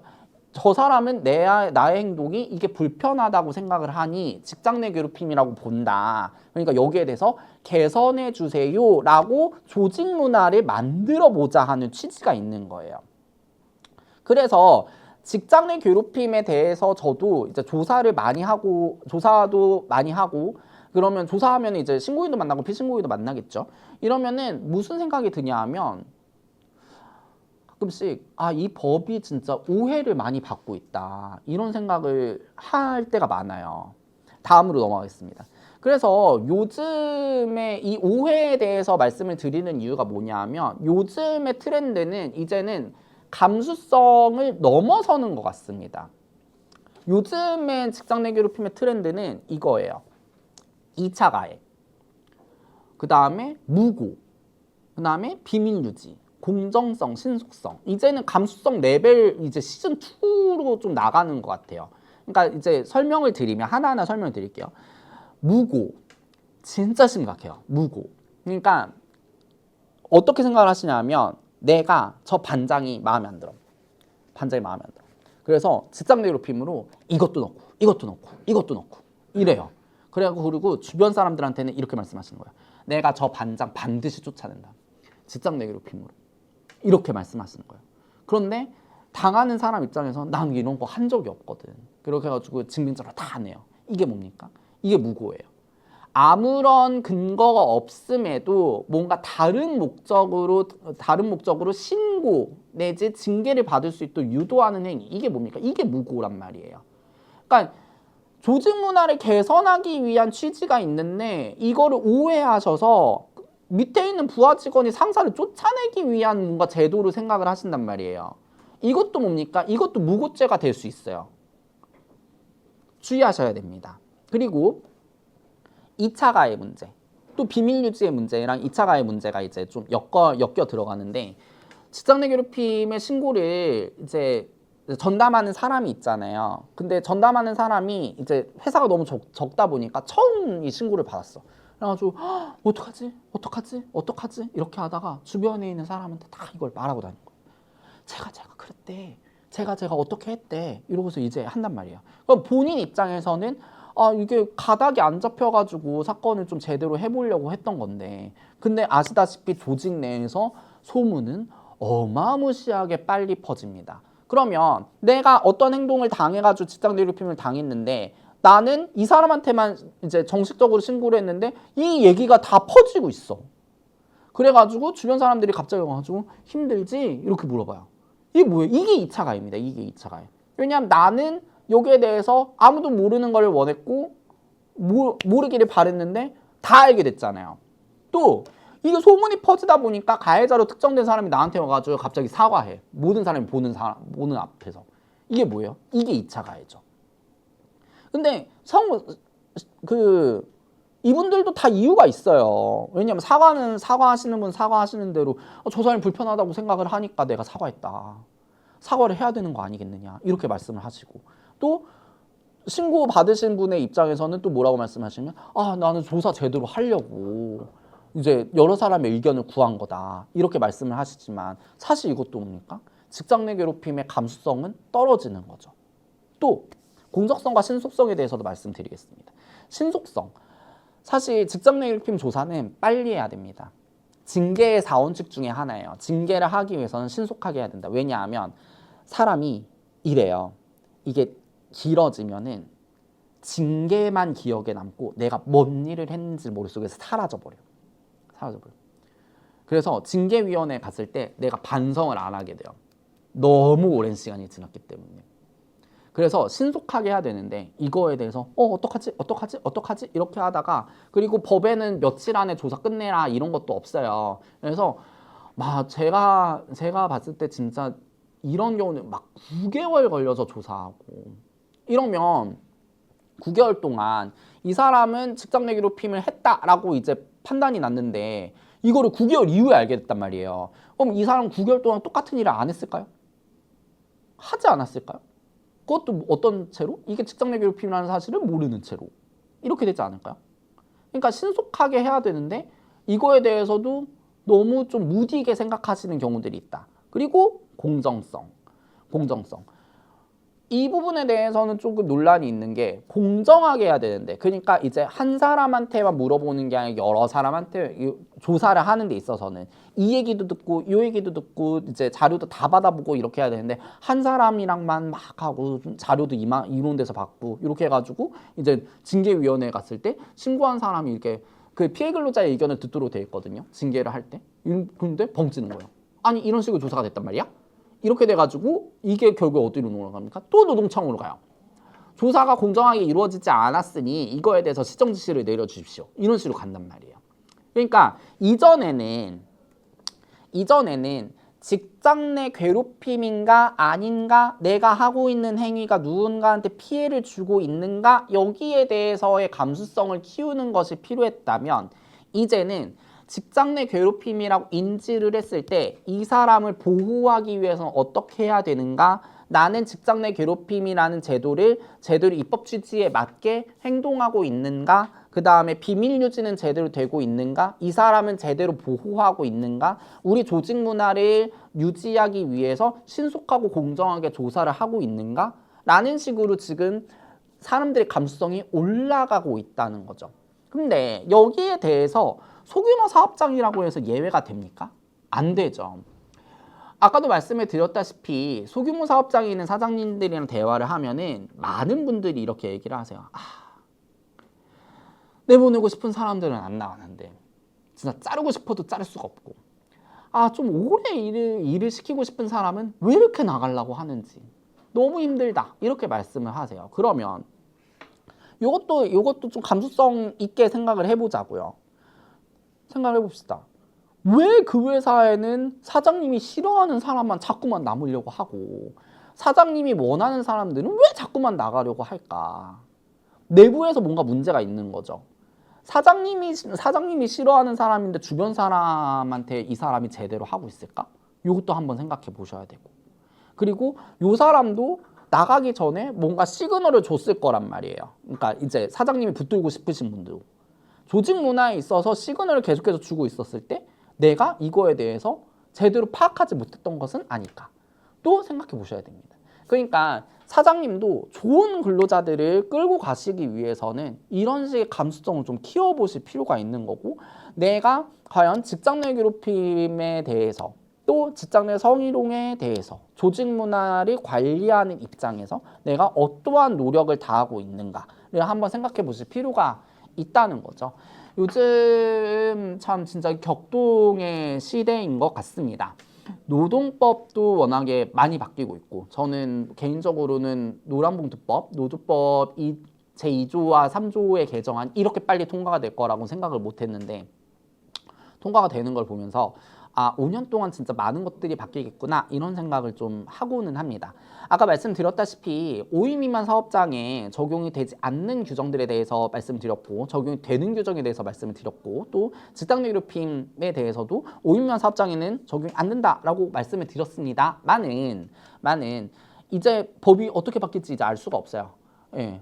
신문 보도들 보면은 5인 미만 사업장에도 다 적용을 시킨다고 하고 제가 봤을 때는 진짜 빠른 시일 내에 되지 않을까 이런 생각도 하고 있습니다. 계속해서 말씀을 드리지만 노무는 예방이 중요합니다. 예방이 워낙에 중요하기 때문에 미리미리 내가 감수성을 키우고 한번 반성해보는 이런 태도가 정말 필요하다라는 말씀을 드리고 오늘 강의를 통해서 한번 우리 스스로 되돌아보는 기회가 되었으면 좋겠습니다. 질문 받을까요? 네네. 노동자가 8월 19일자로 사직서를 쓰고 퇴사했는데 연차 소진 후 포괄임금이잖아요. 그러니까 버드워치님의 말씀은 이런 것 같아요. 그러니까 지금 이제 연차 수당을 급여에 포함해서 지급했기 때문에 지금 그러니까 18일이나 19일에 급여를 주지 않으셨다라는 말씀이잖아요. 포괄로 되어 있다라고 하더라도 연차를 못 쓰게 강제할 수는 없습니다. 연차를 쓰게 해야 돼요. 그리고 연차는 사실은 사용자와 합의도 필요하지 않습니다. 사용자가 쓴다고 하면 써줘야 돼요. 그리고 포괄임금이라고 하더라도 연차 쓰는 거를 방해하면 안 돼요. 요거에 대해서는 노동부 행정해석이 너무 많아요. 이거 만약에 이렇게 되면 포괄임금 자체가 불법이 될 수 있기 때문에 이건 주의해 주셔야 되고 둘째 만약에 포괄임금으로 해가지고 근로수당 이제 휴일수당을 다 녹였는데 여기에 대해서 휴일수당을 써버렸다라고 하면은 사실 요거는 제해 주는 게 맞죠.